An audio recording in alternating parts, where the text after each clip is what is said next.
Let's just say, for instance, you meet a young lady and you guys are really feeling each other. And in your mind, what you want as the end goal is you want to get married and you want to have kids.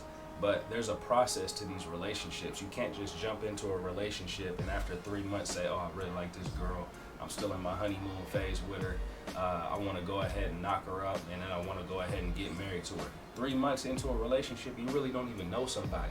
Yo, what's up with it, y'all? It's JD, and I'm back with another quick video. In today's video, I want to talk about patience and training. And not only patience and training, but maybe make some analogies to patience in life as well. But before we get into the video, if you guys are interested in fitness, health, travel, overall growth content, go ahead and subscribe to the channel. Hit that notification bell so you can get updated every time I drop new content. But let's get back into the video. So what do I mean by patience and training? What do I mean by patience in life? First off, let's go with the training aspect.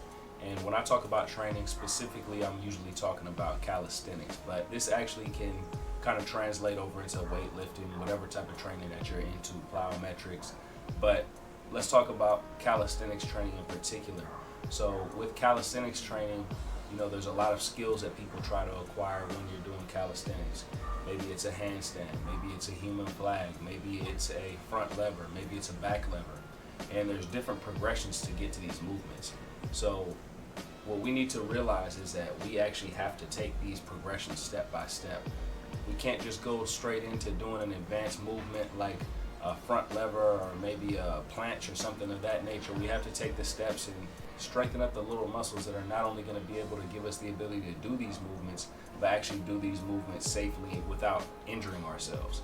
So another thing is that a lot of times people get into calisthenics or they get into any form of training and they're looking for these results and they want a six-pack or they want a bigger back or they want bigger biceps or they want bigger legs or whatever it may be, and they train with the goal in mind opposed to training and just enjoying the journey.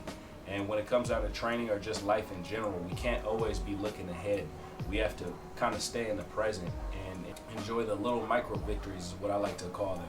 You have to acknowledge those. It might be holding a handstand for 1 second longer. It might be doing one more rep on your pull-ups. It might be, doing 15 more pounds on your squat. Whatever it may be, these are just little micro victories that maybe the outside world doesn't notice, but we notice, and it makes ourselves feel good, and it gives us a little bit more confidence and a little bit more momentum to propel forward and to achieve bigger goals. So when it comes to training in general and when it comes to life in general, we just have to have faith in the process and realize that the process that we're doing is eventually going to get us to the place where we want to be.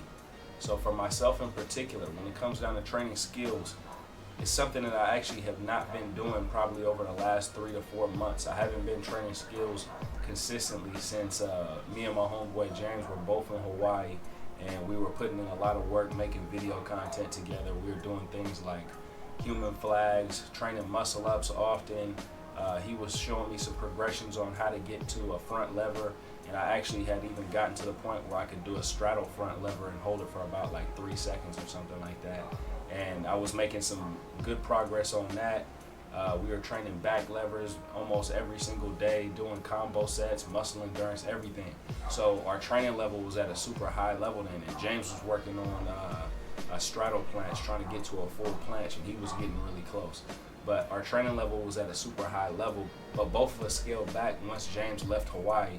And I kind of took my foot off the gas, and I kind of needed to take my foot off the gas because I was going so hard for such a long period of time that my body was telling me that I needed to take a break. So I ended up taking a break, and now I'm getting back into skill training.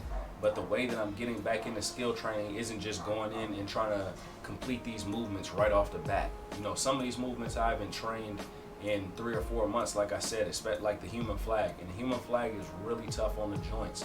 So for me, it would be almost moronic if I went into training and started trying to hold human flags for as long as I could. And right now I can still hold a human flag, but the thing is that my joints are not ready to be doing human flags. Maybe I have the muscle strength, maybe I have the overall strength to do it, but my joints need to catch up to how strong my muscles are. So yesterday was pretty much my first day of training skills in a long time, like specifically having a day where I was just pretty much maybe like 60% of my exercises were all skill training. So I basically went back to previous progressions, earlier progressions, more beginner level progressions, and was working on those. And the reason why I did that is because I want to warm up my joints, get my joints to start being familiar with these movements, and kind of let my body know, process the information that I'm going to start training these things again. So I need my joints to get back right, and kind of get myself back in that mental state where I can start really going hard on these skills. I always like to say you take 2 steps back to take 10 steps forward. And I always like to use the analogy of, when I was a kid, I used to play with these Hot Wheel cars. And what you do with the Hot Wheel cars, you have to wind them up. But in order to wind them up, you have to pull them back. And then when you let go of the car just takes off. And, it picks up speed, picks up momentum, and, it goes for a long, long ways. But in order for that car to even go forward, you have to pull it back. So I always like to use that analogy when it comes down to taking a few steps back in order to take 10 steps forward. And in life, we're always gonna, have ebbs and flows. So sometimes we're gonna have that momentum where we're just going off and we're in the process of taking off like that race car. But then sometimes we're gonna be in that process, or we're gonna be in that mode where we have to scale back a little bit. And scaling back is what allows us to build the momentum to go forward. So 2 other analogies I want to use in terms of, patience, and this would be just more in terms of life. So just like we need to take progressions in calisthenics to, kind of make steps forward, build up our physique, build up our skill set. In life, we have to show patience as well. So let's just say, for instance, you're somebody who's trying to become an electrician. You're not going to want to skip steps when it comes to a profession like being an electrician, because you're dealing with high voltage, you're dealing with electricity, and if you're skipping steps, or you're not learning all the information extremely detailed, there's a possibility that eventually down the line when you're doing your job, you might lose your life because there might have been one valuable piece of information that you skipped over when it came down to the process of getting certified to be an electrician, or being able to perform a certain task that electricians do. I'm not an electrician. I don't even know anything about, that type of field of work. But at the same time, I do know how, I have a couple friends who are electricians, so I know how dangerous that job can be. So these are things that you're going to want to take heed of when it comes down to anything in life. And it also could be in terms of a relationship. Let's just say, for instance, you meet a young lady and you guys are really feeling each other. And in your mind, what you want as the end goal is you want to get married and you want to have kids. But there's a process to these relationships. You can't just jump into a relationship and after 3 months say, oh, I really like this girl.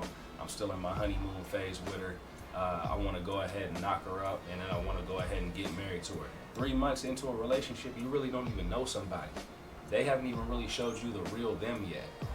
You're still kind of like feeling each other out. You guys are still trying to show each other, the best aspects of each other. You haven't really gotten to the point where you really feel comfortable in kind of, letting people kind of see your flaws a little bit. And, this is a part of that whole relationship process. So you don't want to rush anything when it comes down to romantic relationships. You don't want to rush anything when it comes down to building any type of skill set, be it, something for your career, or be it something with calisthenics. But with that being said, guys, I was probably showing you guys a bunch of footage of some of the beginner progressions that I was working on yesterday when I was doing my calisthenics training. If you guys are interested in learning about calisthenics, getting in the best shape of your life, go ahead and hit my website. That's Travelsthenix.com. Book a free consultation with me today. We can map out a blueprint for you guys to become the best version of yourself, not only physically, but on a mental level as well. So I look forward to hearing from you guys. Also, I have some training programs on there. I have a beginner calisthenics training program. I also have an intermediate calisthenics training program on there if you guys just want to take the matters into your own hand. It has video examples, and basically a format of how you work through the 8 and 12 week programs. But anyways, guys, I hope everybody's having a great day out there. I'll holla at you guys later. Peace.